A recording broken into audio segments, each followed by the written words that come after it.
போகிறோன்னு வச்சுக்கோங்க. அங்கே என்ன இருக்கும்? வறுமையானது வீட்டின் விருந்தை போக்கிவிடும் அல்லவா? அதுபோல ஒரு வீட்டில் ஆண் கோபக்காரனாக பெண் வாயாடியாகவும் முன்யோசனை இல்லாமலும் இருந்தால் அந்த வீட்டில் லக்ஷ்மி கடாட்சம் என்பது இருக்காது. இருக்கின்ற செல்வமும் சொல்லிக்கொள்ளாமல் ஓடிப்போகும். குடும்பத்திற்குள் இருப்பவள் கோபப்பட்டால் இந்த நிலை உண்டாகும்.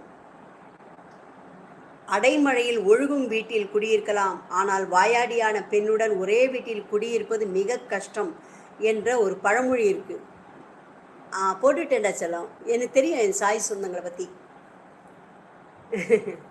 அவர் 2 மணி நேரம் இல்லை, இன்னைக்கு ஃபுல்லாக போட்டால் கூட கேட்டுட்ருப்பாங்க செல்லங்குட்டீஸ்லாம். சரிங்களா? வாயாடியான பெண்ணோட ஒரே வீட்டில் குடியிருப்பது மிக கஷ்டம் அப்படின்னு ஒரு பழமொழி இருக்குது. பெண் கோபப்பட்டால் அந்த குடும்பம் நிர்மூலமாகும். அவர்கள்